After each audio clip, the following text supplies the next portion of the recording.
In this lesson, you're going to learn important business English expressions that will help you sound fluent, help you build your vocabulary, and help you sound more professional in the workplace. And make sure you watch right until the end because I'm going to quiz you to make sure you really know these expressions. Welcome back to JForrest English. I'm Jennifer. Now let's get started. Our first expression is to be well-versed in. This is when you fully understand a specific topic or you deeply understand a specific topic. And when you're well-versed in something, it also means you're an expert. An expert fully understands a topic. So it's another way of saying you're an expert. For example, she's well-versed in international law, and she has written extensively on that topic. Notice in this example, it's in plus something, well-versed in something. And in this case, it's international law. That's the topic. That's her area of expertise. She's an expert in international law. She's well-versed in international law.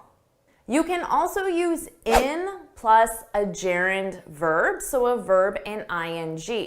So you just need to turn it into an action. For example, she's well-versed in writing about international law. So now we're focusing on the action of writing, well-versed in writing about international law.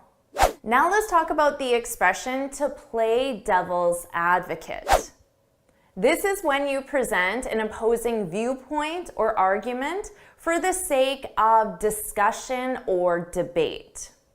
So let's say the topic we're discussing at a business meeting is giving salary raises, so giving raises to the employees. And I personally don't think it's a good idea to give raises. I don't think the company can afford it. But I could raise the opposing viewpoint simply for the purpose of discussing it, understanding it, or debating it. So I could say, to play devil's advocate, what if we gave everyone a 10% raise? And when I say to play devil's advocate, you understand that that isn't my opinion. I'm only raising it for the purpose of debating it or discussing it. So it's a very useful expression to have in your vocabulary. Now let's talk about a fun expression to go the extra mile. This is when you do more than what's expected. So it's a very positive thing. Personally, I always try to go the extra mile for my students, for you.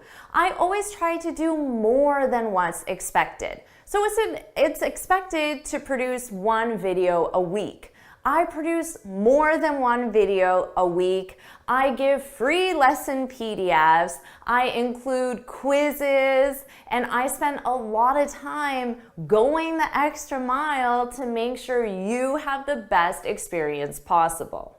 So if you're happy about that, why don't you put in the comments, thanks for going the extra mile. Thanks for going the extra mile. Put that in the comments, and then I'll keep going the extra mile just for you.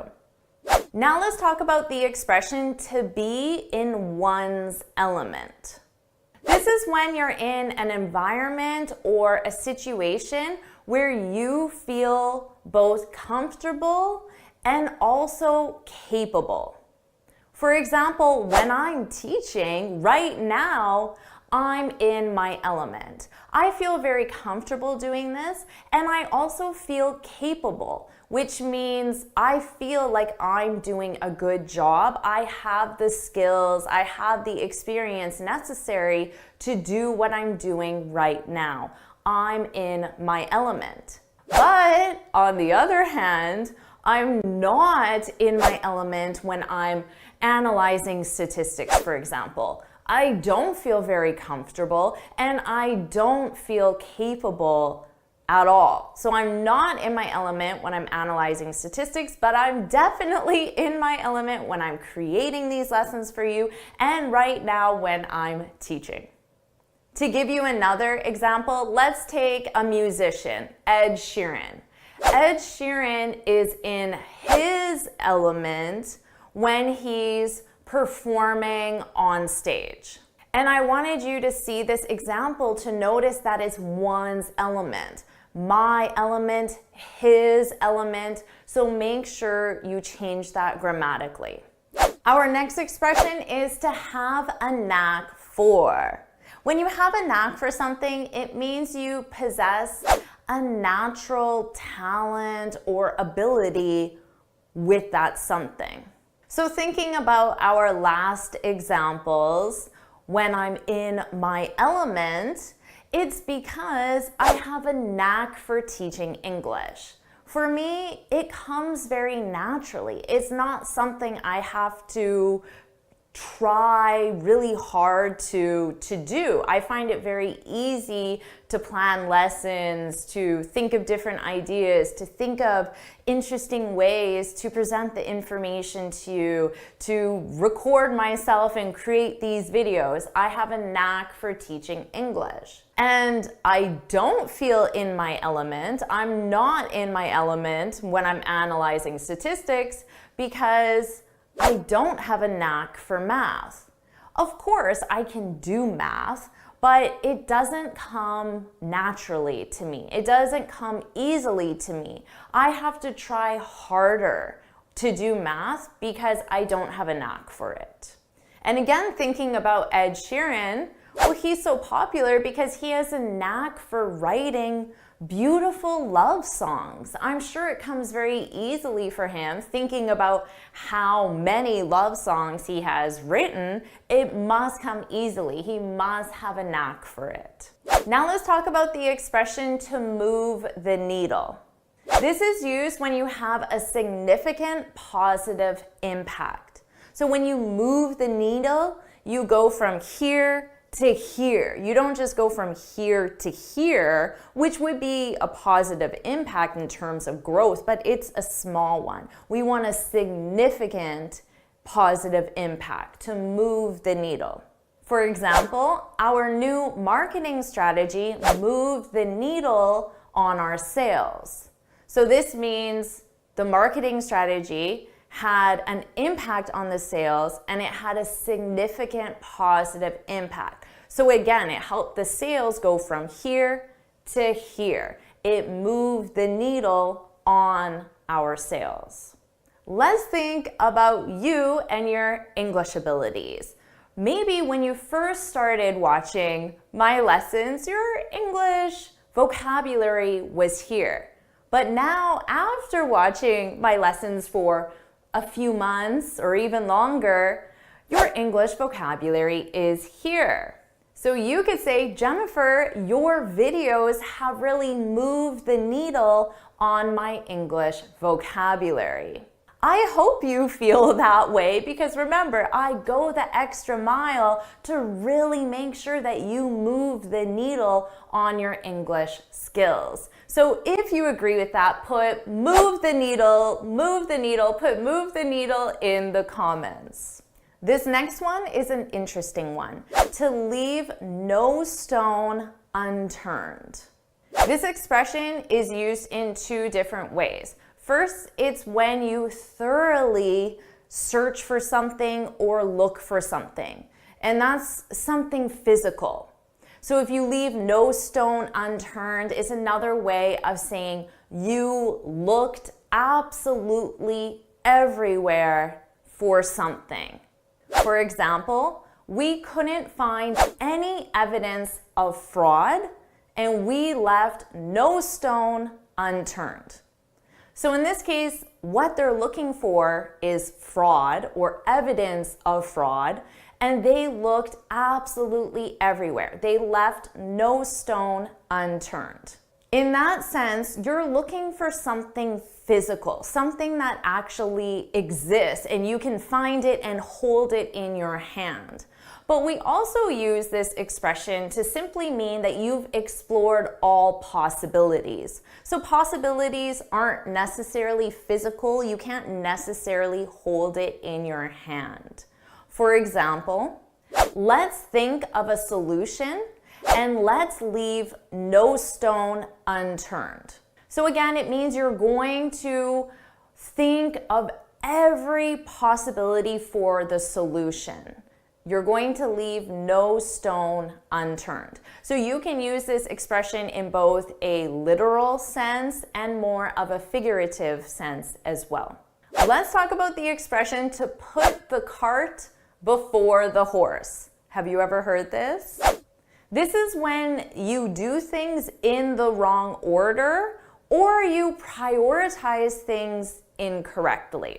For example, you can't advertise your business before you have a product to sell. Don't put the cart before the horse. So in this case, you're using it as advice to someone. Don't put the cart before the horse. Another sentence structure, you could say, he put the cart before the horse by selling his house before he was offered a new job. So maybe he applied for a position in another city. So if he gets the job, he would have to sell his house. But he hasn't been offered the job and he already sold his house. So he put the cart before the horse. Our next expression is to be a work in progress. So notice here, I'll work, that's the noun form. I'll work in progress. This is when something is still being developed, improved, or refined and is not yet complete. Of course, you could say, my English skills are a work in progress, which means you're still improving your English skills. But don't worry, because so am I. Learning a language is a lifelong process. We also frequently use this with specific projects. Let's say I'm renovating my kitchen and someone asks me, oh, how's the kitchen reno going? And I can say, good, but it's a work in progress. Just to let them know it's not yet complete. Our last expression is a great one. To be a force to be reckoned with. This describes a person or an entity that demands respect or attention because of its influence or abilities. For example, Pablo's only been with the company for 6 months, but he's a force to be reckoned with. This means that although Pablo is a new employee, he's been receiving a lot of attention, a lot of respect, and it's because of what he's doing, because of his abilities or his influence. He's a force to be reckoned with. Now, we also use this expression with things or entities, organizations. So the first thing I thought of is AI, artificial intelligence. I think everyone can agree that AI is a force to be reckoned with. And this means that AI, it commands a lot of attention because of its abilities and the impact that it's had on our lives. AI is a force to be reckoned with. To make sure you feel confident using these new expressions in your speech, let's do a quiz. Here are the questions. Hit pause, take as much time as you need, and when you're ready, hit play to see the answers. Here are the answers. Hit pause, take as much time as you need, and when you're ready to move on, hit play. Make sure you share your score in the comments below. And because I always go the extra mile, I've also included the free lesson PDF so you can look for the link in the description. And if you feel like these lessons help you move the needle on your English skills, then I want you to put in the comments, move the needle so I know you're enjoying these lessons and I'll keep making them. Move the needle, put that in the comments.